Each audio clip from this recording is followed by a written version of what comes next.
Welcome to the Expert Series, where we explore the cutting-edge issues shaping national security and defense. I'm Josh Malm, Director of Research and Analysis for the CDA Institute. Today, we'll be speaking with Dr. Andrea Charron about Canada's Arctic threats and vulnerabilities. Dr. Charron will discuss Canada's new Arctic foreign policy, as well as her latest threat assessment article for the Institute, which focused on challenges posed by Russia and China in the Arctic, climate change, NORAD modernization, security of northern communities, and better equipping Joint Task Force North. But we'll talk about much more than that. This is the Expert Series.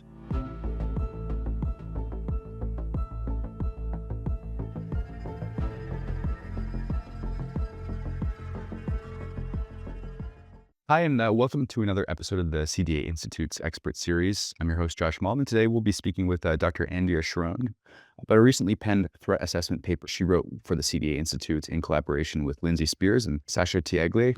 And it's called International and Domestic Arctic Assessment, Canada's Arctic Threats and Vulnerabilities. So very briefly, the report examines the primary threats and vulnerabilities facing Canada's Arctic region, and it focuses on climate change, state-based threats from Russia and China, the erosion of the international rule of law, and it highlights the need for a more integrated approach from the Canadian government to address some of these challenges. So Dr. Charron, thank you for joining us today. I'm really looking forward to discussing the article and some of the findings with you. My pleasure. I guess to start, maybe for our audience, could you maybe briefly explain some of the key contours of the piece and maybe some of the key recommendations in the article with the Institute as a sort of scene setter? Well, the Conference of Defense Associations Institute has a really learned audience that's particularly focused on the Canadian Armed Forces. So this paper started as an analysis of threats that were within the purview of the Canadian Armed Forces to deal with. But we quickly realized that there are actually a lot of vulnerabilities and other issues that are often thrust upon the Canadian Armed Forces because they are the persistent presence in Canada's Arctic. And this is really challenging what is already a problem with CAF readiness writ large, given recruitment and retention problems, new platforms coming online, and the like. And so what it tries to do is separate out what are the bona fide threats that are within the purview of the Canadian Armed Forces to deal with versus what needs to be a whole of government, whole of society integrated approach to deal with those vulnerabilities and challenges that are facing Arctic hamlets. Well, thank you for that introduction, Dr. Charron. I'd like to start off with something topical. So recently, there was an Arctic and Northern foreign policy framework announced by the federal government. Before we get into some of the specific recommendations, I'm wondering, are there any specific issues highlighted in the recent publication that are reflected in this new policy, either positively or negatively? And to what extent does this constitute a step maybe in the right direction? Well, I'll just preface this by saying that Canada tends to release policies as opposed to strategies. So they tend to be more partisan and aspirational in viewpoint as opposed to strategies that are with given resources. How will we address priority A, B, and C? I think there are some good recommendations in Canada's new Arctic foreign policy, specifically the creation and reinstitution of an Arctic ambassador position. I think this is really encouraging, as well as consulates opening in Anchorage, Alaska, and Nuuk, Greenland. And these are all needed. Certainly, we pointed out both of these in our Arctic assessment. And I think it's appropriate given Global Affairs Canada's mandate. So those are all really good.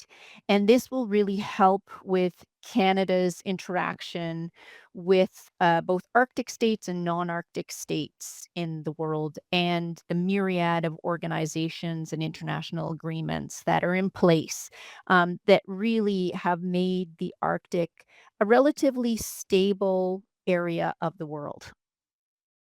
Oh, thanks, Dr. Charron. I'd like to kind of take a look at some of your individual recommendations we found in the article, flesh them out for listeners and potential readers. So in the assessment, y- the term state-based threats is used, particularly from Russia and China. I'm wondering if we can talk about how these nations are positioning themselves in the Arctic and what specific actions Canada should maybe take to address these challenges or threats. Mhm. So I guess the first caution is that we have to make sure we understand what we mean by a threat, which I take to be intent plus capabilities, and that we heed the advice of Whitney Lackenbauer, which is to think about threats that are into and through the Arctic. So traditionally, and I think is still the case, Canada is most concerned about air-based threats that use the Arctic Ocean as an avenue of approach because it's the fastest way to get to any state practically in the world. And it's the reason we have the North American Aerospace Defense Command. And traditionally, it has been the Soviet Union and now the Republic of Russia that is the main concern. And that's because of their location, because of their investment in especially air and space-based technology.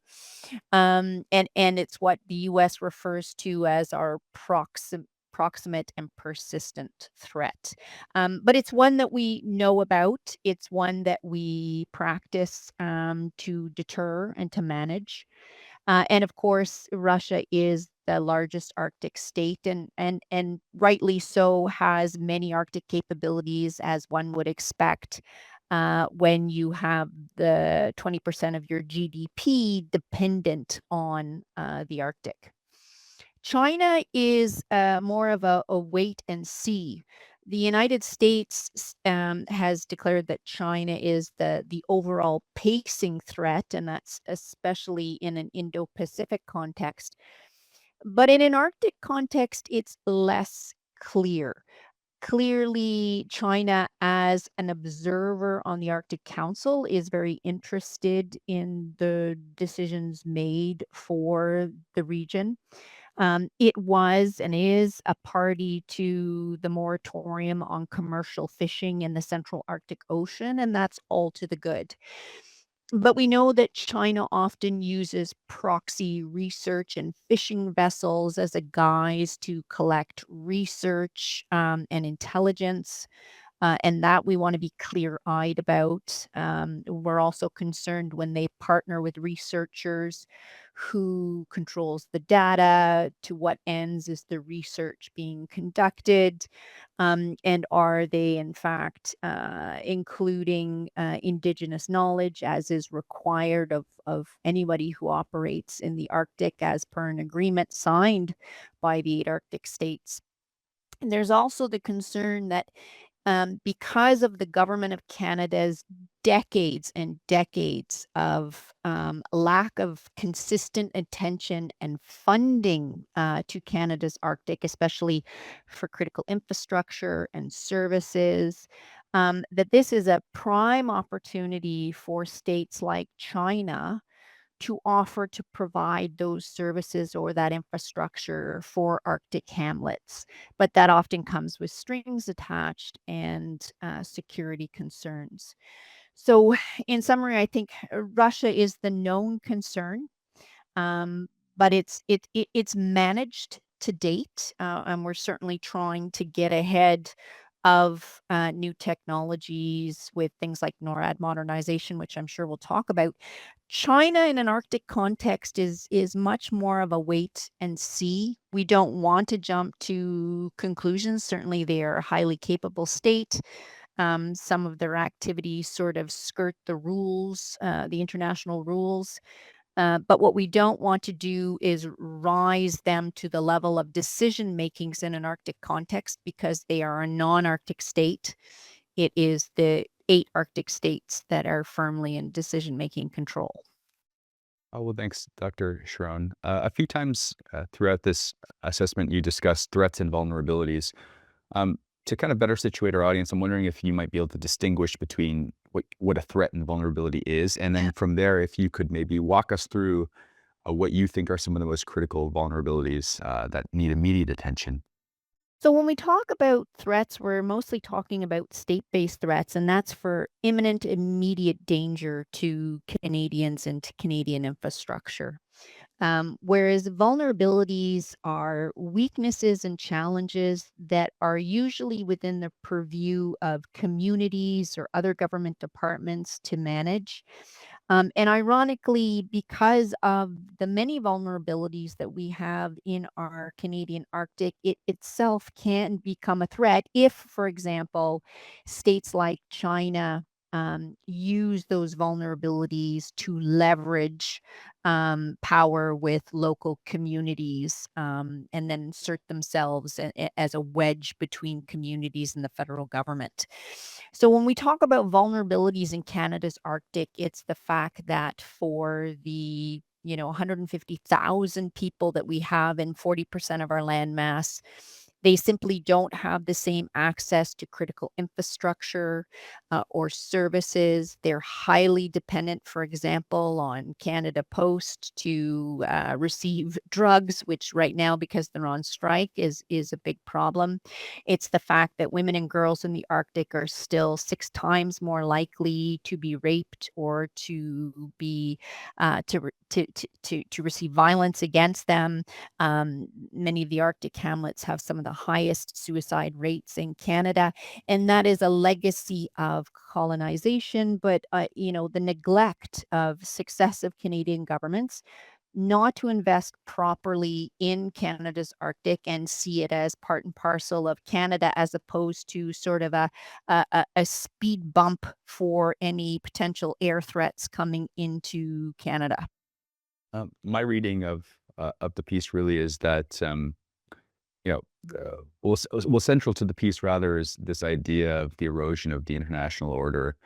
Um, how is the shifting geopolitical landscape impacting Canada's Arctic security or defense strategy? And I'm wondering if you can provide some examples of how this is playing out on the ground or could in the near term.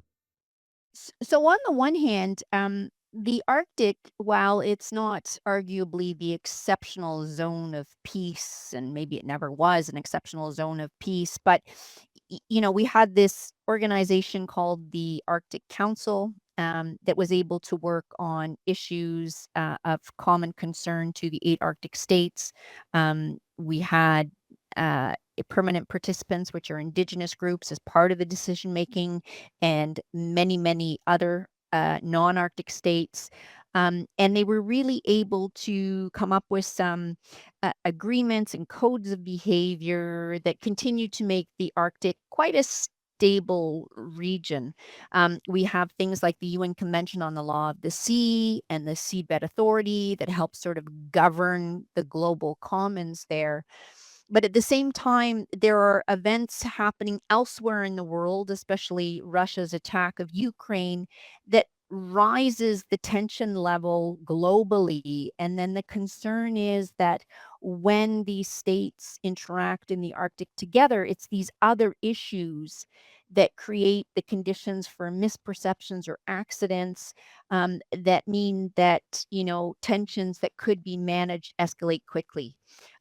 We still don't, for example, have hotlines between all of the Arctic states and Russia, so that if there are incidences, that can sort of be de-escalated quickly. Um, we do note that Russia's behavior in 2018 with one of the largest NATO exercises, Trident Juncture, was terrible. I mean, they engaged in GPS jamming and buzzing ships, which is very dangerous behavior. In the latest and the largest NATO exercise between January and March 2024, we saw very little Russian activity. But we'll have to wait and see if that's because they are overstretched elsewhere or they've decided that they really don't want issues to escalate in the Arctic because it does matter to them, especially from the perspective of their GDP. You did mention NORAD modernization earlier, which is always a popular topic on this program.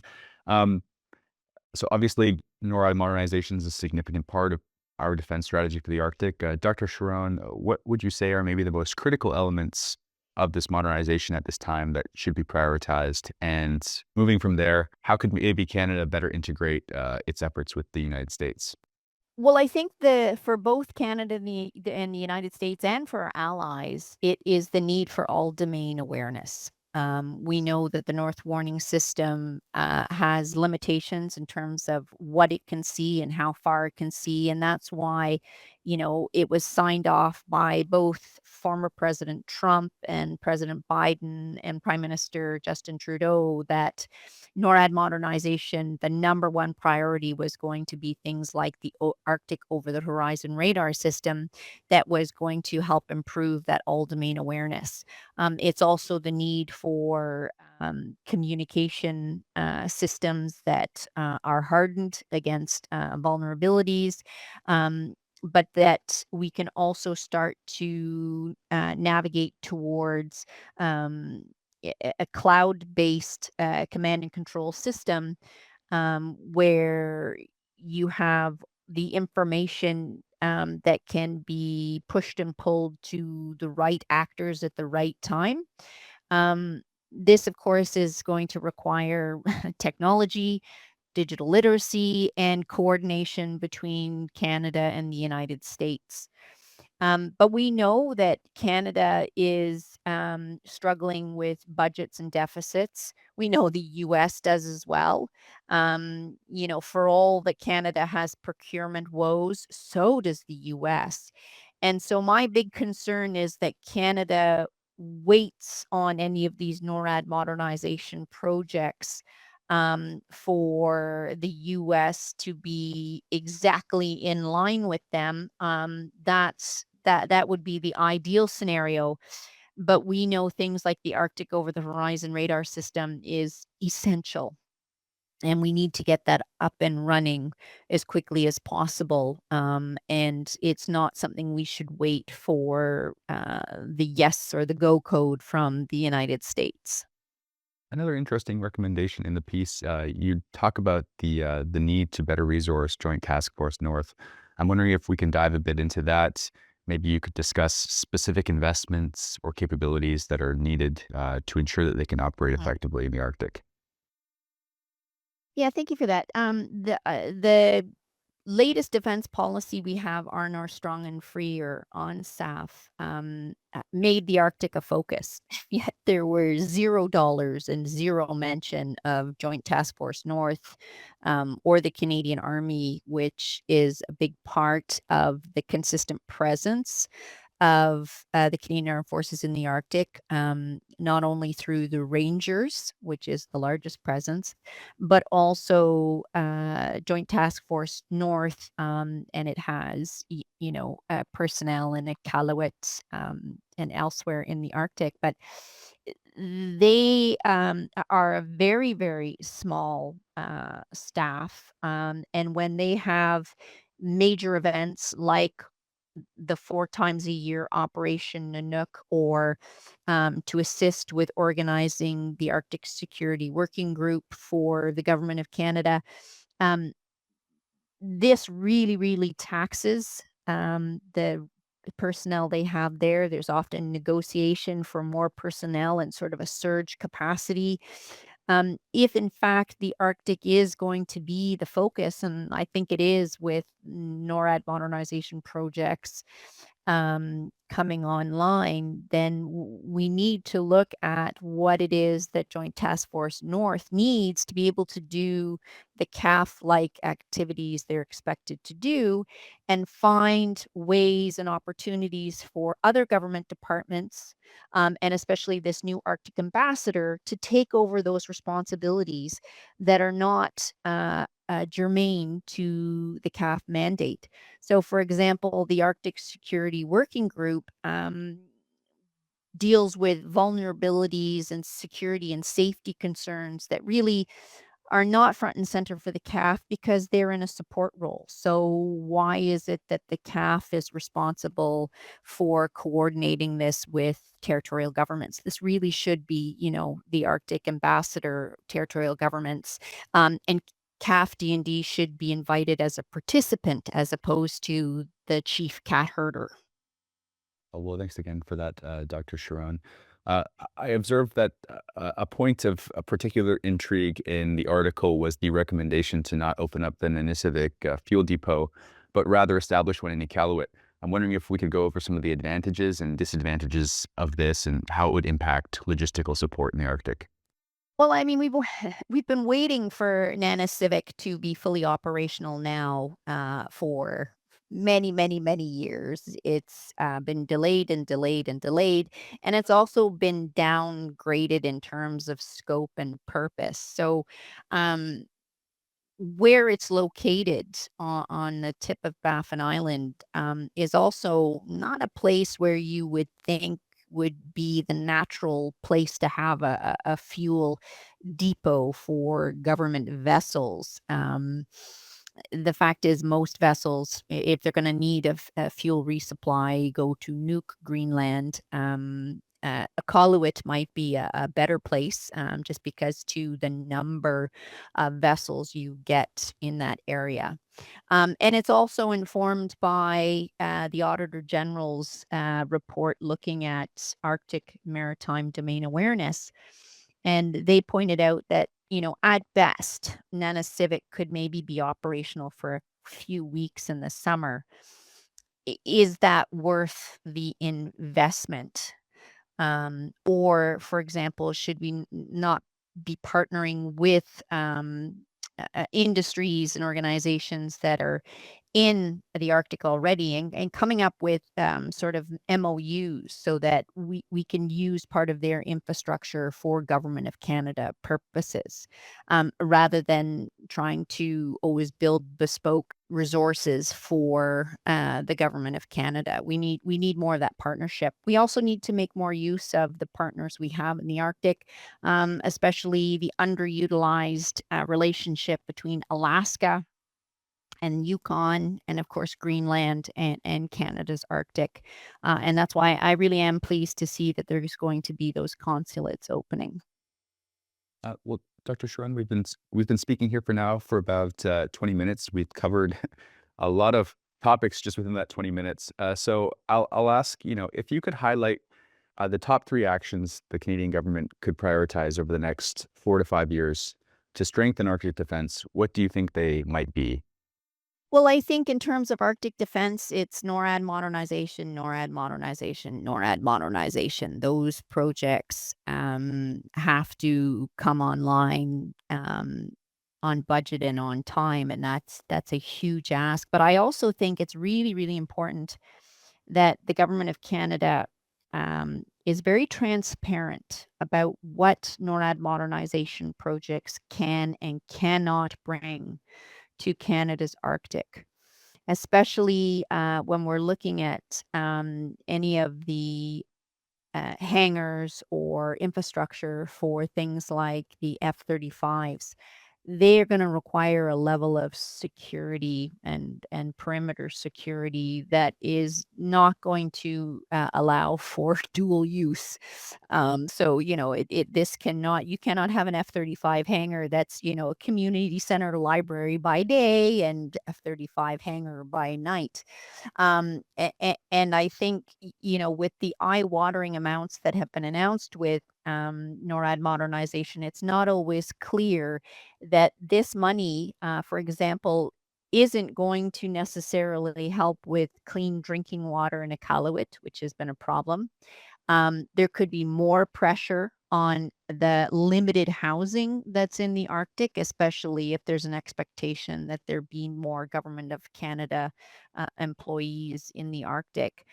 So it's all of these other issues that are really important to the success of NORAD modernization that cannot be eclipsed by those projects. And it's still the case that the best defense against adversaries is having communities that are thriving, growing, have economic opportunities, clean drinking water, commensurate services with southern Canada. I mean, is still the best defense for Canada.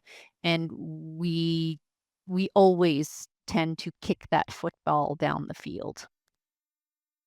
Well, just to refresh our audience here very briefly, we spoke about the new Arctic foreign policy, threats posed by Russia and China, the erosion of the international order, and NORAD modernization, JTFN. We could probably keep this conversation going for quite some time, but Dr. Charron, if you do you have any final thoughts, or do you think there's something important that we've left out of the discussion you'd like to speak to before we wrap up today? Well, I just want to thank my co-authors, Sasha and Lindsay. It's really rewarding to work with students. They were particularly focused on community needs and co-development of any future plans and strategies with the indigenous communities, and I think that's really really important.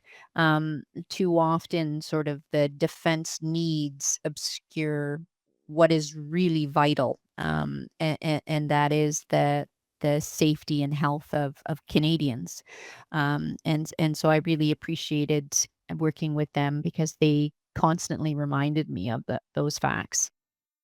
Well, thank you, Dr. Charron. I'd like to echo that as well. The new piece that Dr. Charron authored along with Lindsay Spears and Sasha Tiagli is called International and Domestic Arctic Assessment, Canada's Arctic Threats and Vulnerabilities. You can find it under our threat assessment series, and I do encourage you all to read it because it is a fantastic read. Dr. Charron, thanks once again for joining us and being very generous with your time today. We, of course, appreciate your thought leadership and everything you do to educate Canadians and push forward this research and discourse. So we really appreciate your work and appreciate you joining us today. My pleasure. Thank you. And that brings us to the end of today's episode. Don't forget to subscribe to our newsletter and be sure to follow us on your favorite podcast platform so you never miss an update. We'd love to hear your thoughts, so feel free to leave a review, send us an email, or reach out to us on social media. For more in-depth analysis and updates on national security and defense, be sure to visit our website at www.cdainstitute.ca, where you can find articles like Dr. Charron's latest threat assessment, reports, and more. Thanks for listening, and a big thanks once again to Dr. Andrea Charron for making time for the podcast. Until next time.